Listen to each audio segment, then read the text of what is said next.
뉴욕이 지금 난리가 났습니다. 한때 연 매출 2천만 달러를 자랑하던 미슐랭 투스타 레스토랑이 한국에서 치명적인 독성을 가진 독초를 들여온 사실이 밝혀졌기 때문인데요. 이 레스토랑을 처음 찾은 뉴욕 최고의 미식가들은 이런 위험한 재료로 요리를 하는 건 용납할 수 없다며 식품위생당국에 고발하기까지 했고, 현지 SNS에서는 불매운동까지 벌어질 정도였습니다. 하지만 아무도 예상하지 못했던 반전이 벌어졌습니다.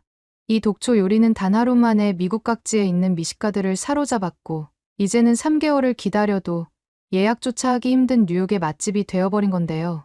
심지어 망하는 식당을 조롱하기로 유명한 300만 유튜버마저 20년 동안 먹어본 요리 중 최고의 맛이라며 무릎을 꿇었다고 합니다. 그렇다면 도대체 한국의 어떤 독초이기에 미국 최고의 미식가들을 이렇게 열광시킬 수 있었던 건지 함께 알아보러 가실까요? 안녕하세요. 저는 뉴욕에서 미슐랭 투스타 레스토랑을 운영하고 있는 에단 스미스입니다. 매일 아침 저는 레스토랑의 예약 현황을 확인하는 습관이 있어요. 하지만 그날은 조금 달랐죠. 눈앞의 숫자들이 마치 블랙홀처럼 저를 집어삼킬 것만 같았거든요. 지난 6개월간 예약률이 60% 이상 감소했다는 차트를 보고 있자니 가슴 한구석이 무너져 내리는 것 같더군요. 솔직히 말씀드리면 그때의 저는 깊은 슬럼프에 빠져 있었어요. 2년 전 미슐랭 투스타를 받았을 때만 해도 제 인생이 정점을 찍은 것 같았는데 어느 순간부터 요리에 대한 열정이 사그라들기 시작했거든요. 새로운 메뉴를 개발할 때마다 느끼는 부담감, 끊임없이 높아지는 기대치까지 절망 그 자체였죠. 결국 창의력은 바닥을 드러냈고 레스토랑은 서서히 내리막길을 걷고 있었습니다. 그날도 여느 때처럼 한숨을 쉬며 사무실에 앉아 있는데 제 여자친구 엘레나가 문을 살짝 열고 들어왔어요. 그녀는 평소와 달리 특별히 들뜬 표정이었죠. 엘레나는 케이팝과 한국 문화에 빠져있는 열혈 팬이에요. 처음엔 그저 엘레나가 그렇게 빠져있는 걸 별 대수롭지 않게 여겼지만 그날 그녀가 들고 온 제안이 제 인생을 완전히 바꿔놓게 될 줄은 꿈에도 몰랐죠. 에단, 우리 한국 여행 어때? 넌 새로운 걸 개발하기 위해 새로운 것들을 볼 필요가 있고 난 늘 가보고 싶었잖아. 엘레나의 말에 처음엔 고개를 저었어요. 하지만 그녀는 포기하지 않았죠. 내가 얼마나 힘들어하는지 알아. 잠시 이곳을 벗어나 머리를 비우는 게 좋을 것 같아. 게다가 한국의 음식 문화는 이미 세계적으로도 유명해.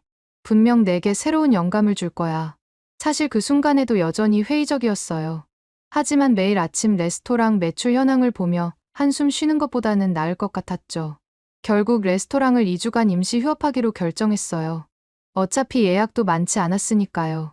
서울에 도착한 첫날, 엘레나는 전통 한식 레스토랑으로 저를 데려갔어요. 그곳에서 처음 마주한 것이 바로 청국장이었죠. 첫 순간 그 향이 코를 강하게 찔렀어요. 20년 넘게 프랑스 요리를 해온 제게는 너무나 낯선 냄새였죠. 한 숟갈을 들었는데도 한참을 망설였던 기억이 나요. 하지만 엘레나의 끈질긴 권유로 결국 한 입을 먹게 됐는데 그 순간 완전히 충격에 빠졌어요. 코를 찔렀던 그 강렬한 향이 입안에서는 깊은 감칠맛으로 변하는 거예요. 마치 오래된 프랑스 치즈처럼 깊이 있는 풍미가 혀끝을 감쌌죠. 놀라움을 감출 수가 없었어요. 이런 맛은 처음이었거든요. 정신을 차려보니 그릇이 비어있더군요. 발효 음식이 가진 이런 매력은 저에게 완전히 새로웠어요. 처음에 강렬한 인상이 오히려 뒤에 나올 깊은 맛을 위한 배경이었다는 걸 깨달았죠.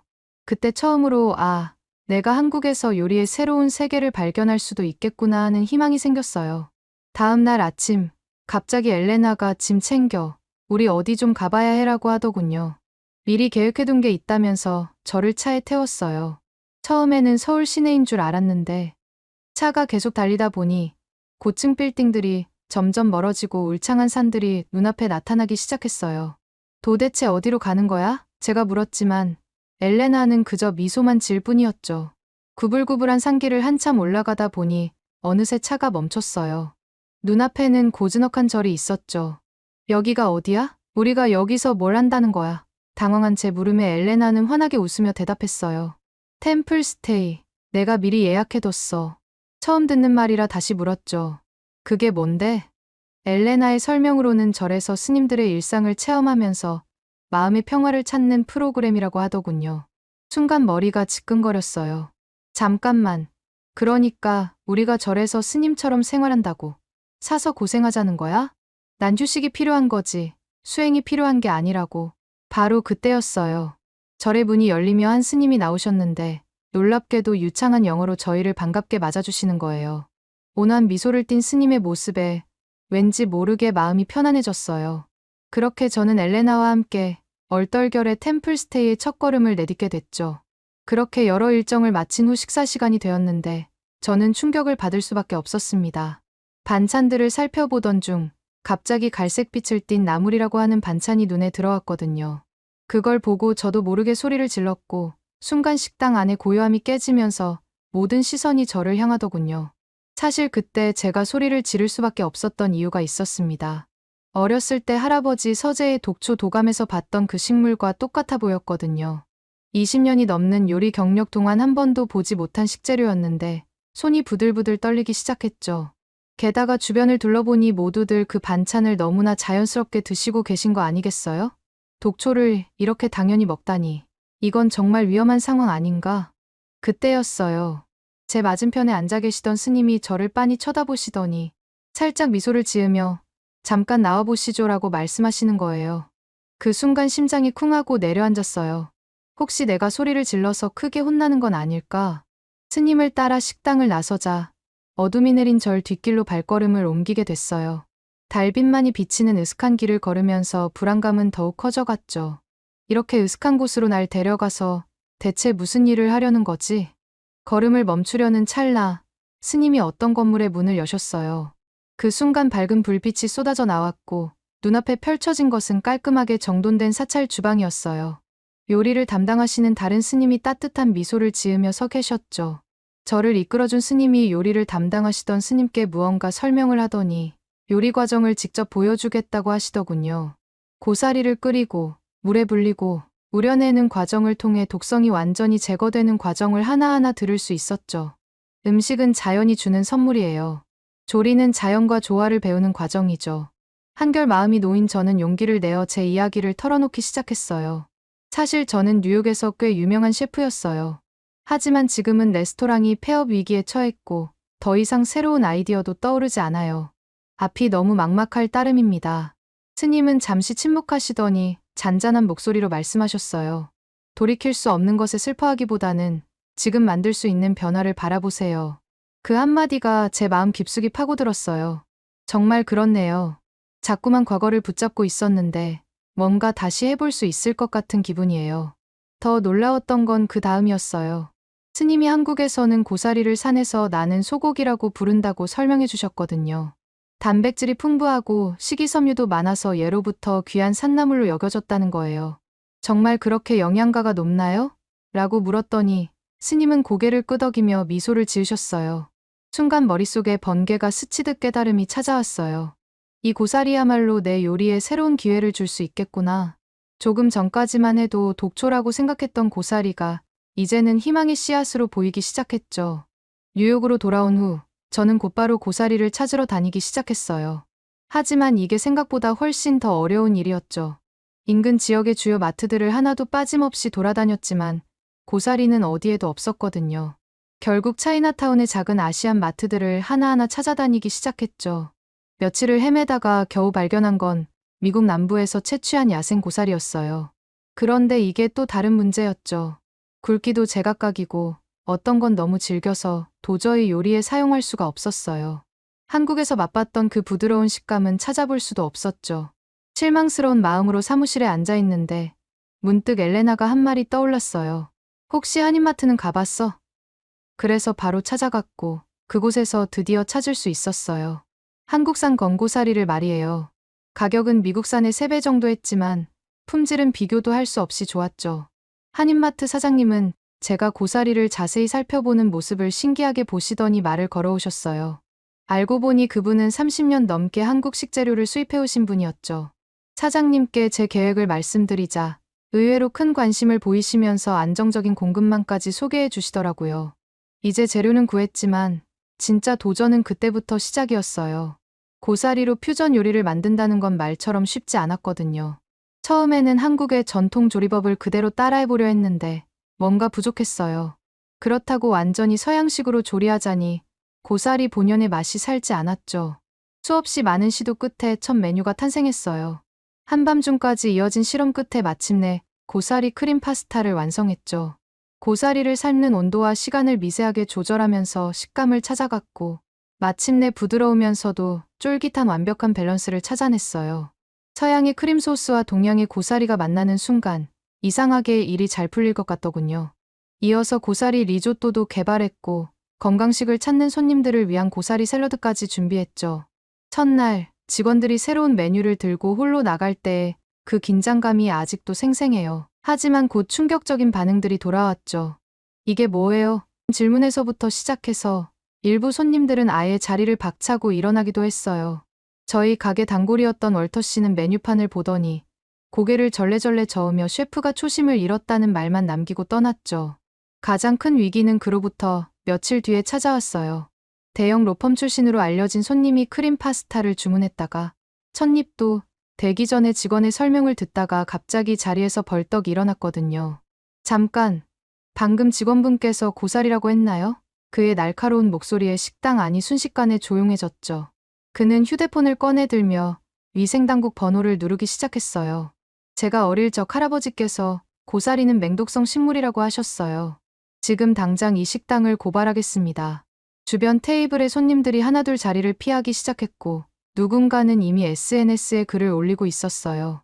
순간 머릿속이 하얘졌지만 이상하게도 템플스테이에서의 기억이 떠오르더군요. 스님께서 보여주셨던 고사리 조리법, 그리고 그날 배운 차분함까지 말이에요. 저는 깊게 숨을 들이마시고 주방으로 향했어요. 고사리 전처리 과정을 상세히 담은 문서들과 식품을 가지고 나왔죠. 하지만 상황은 쉽게 진정되지 않았어요. 그 손님은 여전히 완강했고 결국 경찰까지 출동하는 소동이 벌어졌죠. 경찰이 도착했을 때 저는 오히려 차분히 미소 지으며 고사리의 역사와 과학적 안전성에 대해 설명했어요. 한국에서는 수백 년간 이어져 온 전통 식재료라는 것, 현대 식품 안전 기준을 모두 통과했다는 것까지 말이에요. 다행히 경찰관들은 제출된 서류들을 꼼꼼히 확인한 후 상황을 정리해 주었어요. 하지만 그날의 소동은 SNS를 타고 순식간에 퍼져나갔죠. 미슐랭 스타 셰프의 독초 요리 같은 자극적인 제목의 게시물이 확산되면서 다음 날부터 예약 취소 전화가 빗발치기 시작했어요. 주방의 분위기는 더욱 심각했어요. 수석 셰프 마이클이 제 사무실 문을 노크했을 때 이미 그의 결정을 알 수 있었죠. 죄송합니다. 셰프님을 존경하지만 이건 아닌 것 같습니다. 그가 사직서를 내밀었을 때 그의 손이 미세하게 떨리는 게 보였어요. 가게 초창기부터 지금까지 함께 일해온 동료였는데도 도저히 잡을 수가 없더군요. 며칠 사이에 주방 인원의 절반이 떠났어요. 전통적인 메뉴로 돌아가던가 아니면 저희 없이 하세요. 그들이 남긴 마지막 말이었죠. 남은 직원들의 표정에서도 불안감이 역력했어요. 더 이상 주방에서 농담 소리도 들리지 않았고 식당 전체에 무거운 정적만이 감돌았죠. 예약률은 30%대까지 추락했어요. 매일 아침 매출 보고서를 확인하는 일이 고문처럼 느껴졌죠. 주방에 남은 직원들은 서로 눈치를 보며 조용히 일했고 홀은 점점 더 한산해져 갔어요. 일부 직원들은 조심스럽게 저 몰래 다른 레스토랑의 채용 공고를 휴대폰으로 보고 있었죠. 그들의 불안한 눈빛을 볼 때마다 가슴이 무너져 내렸습니다. 그러던 어느 비 오는 저녁이었어요. 평소처럼 한산한 매장을 둘러보고 있을 때 갑자기 현관 유리문 너머로 카메라 장비를 든 사람들이 보였어요. 그리고 그들 사이로 눈에 익은 얼굴이 보이는데 순간 심장이 멎는 것 같았죠. 300만 구독자를 보유한 먹방 유튜버였어요. 망해가는 레스토랑을 찾아다니며 조롱하는 영상으로 악명 높은 그 사람이 저희 가게에 찾아온 거죠. 스태프들이 삼각대를 설치하고 조명을 세팅하는 동안 저는 주방으로 돌아가 깊게 숨을 고르며 손을 씻었어요. 손끝이 미세하게 떨리는 걸 느낄 수 있었죠. 주방 직원들의 표정에서도 긴장감이 역력했어요. 저희 모두 알고 있었으니까요. 이 방송이 저희 레스토랑의 마지막 날이 될 수도 있다는 걸 말이에요. 홀로 나가보니 이미 라이브 방송이 시작된 후였어요. 그의 카메라는 빈 테이블들을 천천히 훑어가고 있었고 실시간 채팅창에는 악의적인 댓글들이 폭포수처럼 쏟아지고 있었죠. 채팅창에 올라오는 댓글 하나하나가 날카로운 칼날처럼 가슴을 파고들었어요. 메뉴판을 넘기던 유튜버의 손가락이 고사리라는 글자에서 멈췄을 때 마치 시간이 멈춘 것 같더군요. 그의 입꼬리가 비웃듯 올라가는 것이 보였어요. 실시간 채팅창은 더욱 시끄러워졌고 시청자 수는 계속해서 치솟는 게 보였죠. 첫 번째로 고사리 크림 파스타가 나왔을 때 그 유튜버는 의도적으로 과장된 표정을 지으며 포크를 집어들더군요. 하지만 찻입을 먹는 순간 그의 눈빛이 미세하게 흔들렸어요. 쫄깃한 식감에 놀란 듯 그는 포크로 고사리를 집어들어 자세히 들여다봤어요. 그의 표정이 순간순간 변하는 게 보였죠. 의심, 놀라움, 그리고 점차 흥미로 바뀌어가는 것까지 말이에요. 카메라를 향해 고사리를 보여주던 그의 손이 미세하게 떨리고 있었습니다. 실시간 채팅의 톤이 조금씩 달라지기 시작했어요. 표정이 왜 저래요? 뭔가 반전이 있나? 뭔가 분위기가 이상한데요? 혹시 진짜 맛있는 거 아니에요? 시청자들도 그의 달라진 반응을 감지한 것 같았죠. 고사리 리조또까지 나왔을 때는 이미 유튜버의 태도가 완전히 바뀌어 있었어요. 진지한 표정으로 음식을 음미하더니 갑자기 셰프를 찾기 시작했죠. 셰프님, 잠깐 나와주시겠어요? 그 순간 제 심장은 다시 한번 멎는 것 같았어요. 하지만 이번에는 다른 의미에서였죠. 이거 정말 대단하네요. 그의 목소리에서 진심이 느껴졌어요. 고기 없이 어떻게 이런 식감과 풍미를 만들어내셨어요? 제가 지금까지 200개가 넘는 레스토랑을 다녀봤지만 이런 경험은 처음이에요. 채팅창이 보이길래 봤더니 순식간에 긍정적인 반응으로 가득 찼고 시청자 수는 몇만 명을 훌쩍 넘어섰더라고요. 방송은 예상과 전혀 다른 방향으로 흘러갔어요. 그는 진심 어린 사과와 함께 제 이야기를 듣고 싶다고 했죠. 템플스테이에서의 경험, 고사리와의 첫 만남, 그리고 그 과정에서 깨달은 한국 음식의 철학까지 자연스럽게 대화가 이어졌어요. 방송이 끝나고 그날 밤, 저희 레스토랑은 달라지기 시작했어요. 전화벨이 쉴 새 없이 울렸고 예약 문의가 폭주했죠. SNS에서는 저희 가게와 연관된 해시태그가 순식간에 퍼져나갔어요. 하지만 가장 놀라운 변화는 따로 있었죠. 채식주의자 커뮤니티에서 저희 레스토랑이 화제가 되기 시작한 거예요. 드디어 찾았다. 고기 없이도 이런 깊은 맛이. 같은 후기들이 잇따랐어요. 그동안 선택지가 제한적이었던 채식주의자들이 물밀듯이 찾아오기 시작했죠.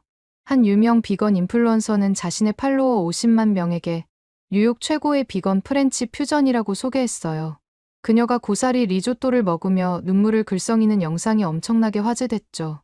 3년 만에 처음 느껴보는 리조또의 진정한 맛이라는 그녀의 말이 많은 이들의 마음을 움직인 것 같아요. 연예계에서도 반응이 왔어요.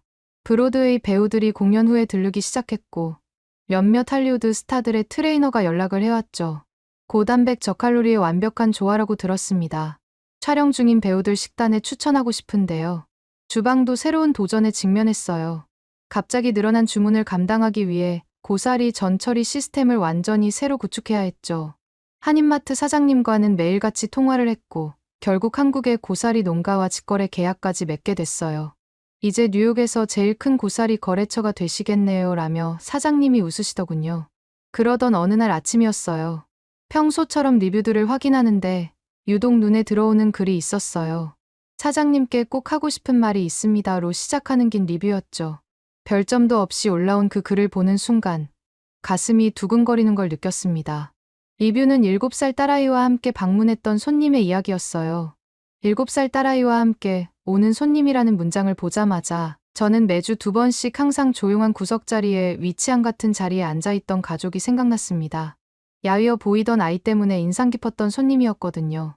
그 손님을 생각하니 리뷰를 읽어내려가는 동안 제 손이 점점 떨리기 시작했어요. 알고 보니 그 아이는 심방 중격 결손증을 앓고 있었다고 하더군요. 선천성 심장병 때문에 고기는 물론이고 기름진 음식을 전혀 먹을 수 없었다고 했어요. 단백질 부족으로 또래보다 키도 작고 쉽게 지쳐했다는데 처음 저희 레스토랑에서 처음으로 식사를 완전히 비웠다고 하더라고요. 아이가 싹싹 비운 빈 그릇을 보면서 집에서 얼마나 울었는지 모르겠다고 너무 감사하다고 작성되어 있었어요. 그 뒤로는 매주 최소 2번씩은 방문하고 있다고 했어요. 리뷰를 읽으면서 가장 인상적이었던 건 그 아이의 주치의가 했다는 말이었어요. 진료 때 우연히 고사리 이야기가 나왔는데 의사가 자리에서 벌떡 일어났대요. 잠깐만요. 고사리라고요? 그러더니 컴퓨터로 연구 자료들을 찾아 보여주기 시작했다네요. 의사는 갑자기 흥분된 목소리로 설명했다더군요. 고사리의 칼륨 성분이 나트륨 배출을 촉진시켜 심장 부담을 크게 줄여줍니다. 항산화 물질도 풍부해서 염증 완화에도 효과적이고요. 아이의 최근 검사 결과를 보여주며 더욱 놀라워했다고 해요. 혈중 콜레스테롤 수치가 정상으로 돌아왔어요. 심장 박동도 훨씬 안정적이에요. 게다가 헤모글로빈 수치도 많이 좋아졌고, 이건 정말 놀라운 변화예요. 많은 미국인들은 고사리에 독이 들어있다고 오해를 하는데, 사실은 고기보다도 더 건강한 식품입니다. 의사는 이어서 계속해서 설명했대요. 성장기 아이에게 꼭 필요한 철분, 칼슘, 비타민이 모두 들어있는 데다 소화도 잘 되니까 앞으로도 이렇게 자주 먹이면 좋을 것 같아요. 3개월 만에 2cm나 키가 자랐다는 게 그냥 우연이 아닌 것 같네요. 리뷰는 계속 이어졌어요. 아이의 얼굴에 생기가 돌고 체력도 눈에 띄게 좋아졌대요. 체육 시간에도 참여할 수 있게 됐고 급식도 잘 먹어서 너무 행복하다고 말이에요. 그동안 그 아이가 얼마나 많은 것들을 포기해야 했을지 생각만 해도 마음이 무거워지더군요. 그 리뷰를 읽은 후 생각이 정말 많아졌습니다. 지금까지는 고사리를 그저 새로운 식재료 혹은 레스토랑을 살리기 위한 도구로만 생각했던 것 같다는 생각이 들더군요. 하지만 누군가에게는 이것이 삶에 큰 변화를 가져다주는 희망이 될 수 있다는 것이라고 생각하니 템플스테이에서 스님이 말씀하신 음식은 생명을 살리는 것이라는 말씀이 그제야 진정으로 이해됐죠. 그래서 저는 고민 끝에 결심했습니다. 그 가족에게 저희 레스토랑에서 1년 동안 무료로 식사를 할 수 있는 쿠폰을 주기로 말이에요.